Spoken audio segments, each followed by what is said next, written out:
ఇది already real స్టోరీయేనంట. Director 'Shashi' గారు గాని, మన 'విజయ్ ఆంటనీ' గారు గాని చాలా సందర్భాల్లో చెప్పిర్రు. అవును 'వంద దేవుల' మూవీ గురించి మనం మాట్లాడుకోబోతున్నాం. ఈ మూవీ ఒక చక్కటి మూవీ అనమాట. నేను గతంలో కూడా దీని ట్రైలర్ రివ్యూ కూడా ఇచ్చిన. గతంలో 'బిచ్చగాడు' కాంబోతో వచ్చిన వాళ్ళు అమ్మని దైవంలా చూపించి, ఈసారి అమ్మని అమ్మలాగా చూడండి అని చెప్పి ఒక కాన్సెప్ట్‌తో వస్తారని చెప్పినా కదా! ఇప్పుడు దాని గురించి మాట్లాడుకుందాం. Okay. Let's start our topic. Story విషయానికెళ్తే 26 ఏళ్ళకి తన భర్తను కోల్పోయిన ఒక మహిళ.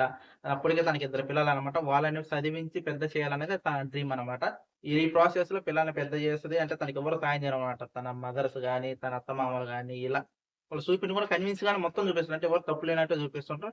అలా అలా తన పిల్లల్ని పెద్ద చేసుకుంటూ ఉంటే తనకి విడో పింఛన్ ఇస్తూ అన్నప్పుడు అసలు జీవితాంతం నేను విధవరాలుగానే చనిపోవాలా? నేను అంటే పెళ్లి చేసుకోకూడదు అనే విధంగా మాట్లాడుతుంటదనమాట. మంచిగా అనిపిస్తది. ఈ డైలాగ్స్ కూడా అంటే కన్విన్సింగ్‌గా ఉంటాయి.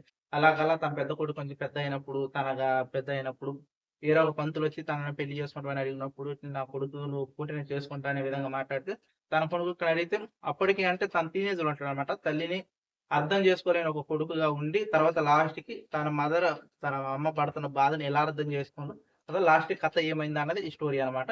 నిజంగా మళ్ళీ చెప్తున్నా కదా! అమ్మని దైవంలాగా బిచ్చుగా లేదా చూసారు. ఇప్పుడు ఈ 'వంద దేవుళ్ళ' సినిమా ఏదైతే అమ్మలాగా చూడమనేది ఒక మంచి కాన్సెప్ట్ అనమాట. చాలా బాగుంది. ఈ సినిమాలో మైనస్ అంటే ఏం లేదు గానీ, పాటలు కూడా చాలా అద్భుతంగా ఉంటాయి. మైనస్ అంటే ఒకటే ఒకటి విజయ్ ఆంటనీ గారు వచ్చేదనమాట. చాలా లేట్ అనమాట. ఇంటర్వెల్ అయిపోయినా కూడా చాలా లేట్‌గా వస్తారాయన. ఒక క్లైమాక్స్ ఒక హాఫ్ అన్ అవర్ ముందో, 40 మినిట్స్ ముందో కనిపిస్తారు అంతే. దీంట్లో మెయిన్ లీడ్‌గా భాస్కర్ అనే క్యారెక్టర్ ఆవిడ సెల్వి అనే ఆమె కొడుకు చేసిన క్యారెక్టర్ విజయ్ ఆంటనీ గారి అల్లుడే అనుకుంటా.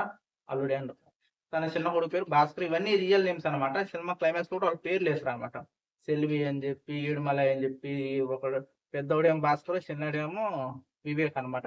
వీళ్ళందరి పేర్లేస్తారు. ఆ ఊరిలో ఇది ఒక రియల్ స్టోరీ అని చెప్పి మనకి క్లైమాక్స్‌లో కూడా చెప్పేస్తారనమాట. గతంలో 'పిచ్చిగాడిది' కూడా ఇది ఒక రియల్ స్టోరీ అని ఎలాగో చెప్పారో, ఇది కూడా అంతే. ఇది ఒక రియల్ స్టోరీ అని చెప్తారు. మనకి స్టోరీలో చాలా విషయాలు దాగి ఉంటాయి. చాలా డెప్త్ ఉంటది. దీంట్లో మైనస్ ఒకటే ఎందుకంటే విజయ్ ఆంటీ గారిని అంతగానం ప్రమోట్ చేసి క్లైమాక్స్ వచ్చి డిసప్పాయింట్ అనిపించింది. దీన్ని కథ పరంగా చూసుకుంటే పర్లేదు బానే ఉంటది. ఎందుకంటే స్టార్టింగే తన హస్బెండ్‌ని కోల్పోయిన ఒక మహిళలాగా చూపిస్తారు. ముందు స్టోరీ కూడా కొంచెం చూపించుంటే బాగుండు అని నాకైతే అనిపిస్తుంది. పర్లేదు ఈ సినిమాకి ఇలా తన డైరెక్షన్ ఏదైతుందో తన విజన్ ఇలా ఉంది. అది అలా ఉంటేనే బాగుంది. చాలా బాగుంది. మనకి ఇప్పుడు కూడా ఈ 2026లో కూడా ఇలాంటి కొన్ని కట్టుబాట్లు ఉన్నాయన్నమాట. మొగుడు చనిపోతే భార్య అలాగే ఉండాలని చెప్పి కట్టుబాట్లు ఏవైతే ఉన్నాయో వాటిని అధిగమిస్తూ ఎందుకంటే పిల్లలు చదువుకోడానికి వెళ్ళిపోతారు. తల్లి ఇంట్లో ఒక్కతే ఉంటది కదా! తన అత్తమామలు ఉండరు. తన తల్లిదండ్రులు ఉండరు. ఎవ్వరు ఉండరు. చేసిన పని మళ్ళీ మళ్ళీ చేసుకుంటూ తన మతి స్థిమితం గాని ఎలా ఉంటది అనేది కూడా సినిమాలో చాలా చక్కగా చూపించారు.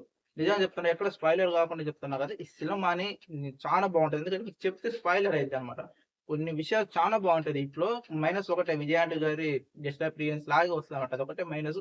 మిగతాదంతా సినిమాకి చాలా ప్లస్. సినిమా చాలా బావుంది. ప్రతి ఒక్కళ్ళు ఎళ్లి చూడొచ్చనమాట.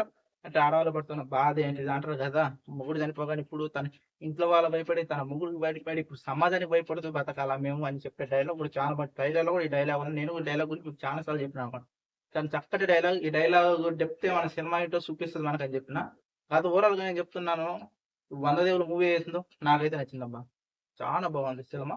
ఒక మంచి కాన్సెప్ట్, ఒక మోటివేషనల్ కాన్సెప్ట్, ఒక ఇన్‌స్పైరింగ్ కాన్సెప్ట్ బాగుంది. ప్రతి ఒక్కరు ఎళ్లి చూడొచ్చు. ఫ్యామిలీతో ఎళ్లి చూడొచ్చు.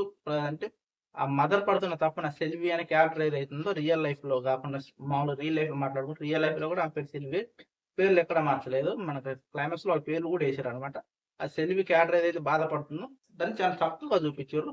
ఇంకా బాగా డెప్త్ చూపిస్తుంటే బాగుండు అని నాకైతే అనిపిస్తుంది. కానీ పర్లేదు. ఎందుకంటే రియల్ లైఫ్ కాదు. ఇది ఒక రియల్ స్టోరీ గదా! రియల్ స్టోరీలాగా చాలా కన్విన్సింగ్‌గా తీసుకెళ్ళారు. దీన్నొక్కదాన్ని మనం మెచ్చుకోవచ్చు. డైరెక్టర్ శశి గారు ఏదైతుందో దీన్నొక్కదాన్ని మనం మెచ్చుకోవచ్చు. రియల్ లైఫ్ ఇన్సిడెంట్స్ లాగా చాలా చక్కగా ఒక ఆర్డర్‌లో ఎళ్ళిపోయింది సినిమా. ఎక్కడ మనకి సినిమా కాదా మనం ఆర్భాటాలు చేద్దాం, హంగులు చేద్దామని ఎక్కడ దాన్ని తీసుకురాలేదన్నమాట. దీన్ని బాగా మెచ్చుకోవచ్చు. ఎవరైతే ఎళ్లి చూడలేదో ఒకసారి వెళ్లి చూడండబ్బా! 'వంద దేవుళ్ళ' మూవీని కూడా ఒకసారి చూడండి. బాగుంది. ప్రతి ఒక్కళ్ళు నచ్చాల్సిన మూవీ, నచ్చే మూవీ అన్నమాట ఇది. ప్రతి ఒక్కళ్ళు ఫ్యామిలీతో ఎళ్ళండి. ఎవరైతే వ్యూవర్స్ ఉన్నారో, ఎవరైతే అభిమానిస్తారో వాళ్ళు కూడా ఎళ్లి చూస్తే వాళ్ళకి అర్థమైద్దన్నమాట. లైఫ్ అంటే ఏంటి అంటే ఒంటరితనం ఎంత బాధాకరంగా ఉంటదో. గతంలో ట్రైలర్‌లో ఒక డైలాగ్ ఉందన్నమాట. ఈ జీవిలో అంటే భూమి మీద పుట్టిన ప్రతి జీవికి మనిషి అని కాదు. ప్రతి జీవికి అన్నమాట. చీమ కాడ్నుంచి ఏనుగు వరకు ప్రతి జీవికి 3 ముఖ్య అవసరాలు ఉంటాయి. వాటిలో ఒకటి తిండి, ఇంకొకటి నిద్ర, మూడోది తోడన్నమాట. పెళ్లి అనరు చూడు. తోడు. మూడోది తోడు. ఈ 2 మనం ఫుడ్డు, నిద్ర ఏదైతుందో మనకు ఆటోమేటిక్‌గా ప్రతి రోజులో కావాలా. ఈ తోడు ఏదైతే ఉందో అది మనకి నిత్యవసరంగా కావాలా. అది లేనప్పుడు మనిషి ఎలా ప్రవర్తిస్తారనే దాన్ని బట్టి మనం డిపెండ్ చేసుకోవచ్చు. అది నువ్వు వద్దు అని చెప్పే రైట్స్ ఎవ్వడికి ఉండవు అనే డైలాగ్స్ కూడా మూవీలో ఉంటది. చాలా బావుంటది. నాకైతే నచ్చింది. ఈ ప్రెజెంట్ చేసే విధానం బాగా నచ్చింది. మీకేమనిపిస్తుందో కింద కామెంట్ చేయండి. ఇక్కడ నాతో పాటు మీ అభిప్రాయాలు పంచుకోవచ్చు. మీ ప్రతి కామెంట్‌ని రిప్లైస్ ఓకే. ఈ వీడియో ఇంతకుముందు మరి ఇంకో వీడియోలో నాతో బై.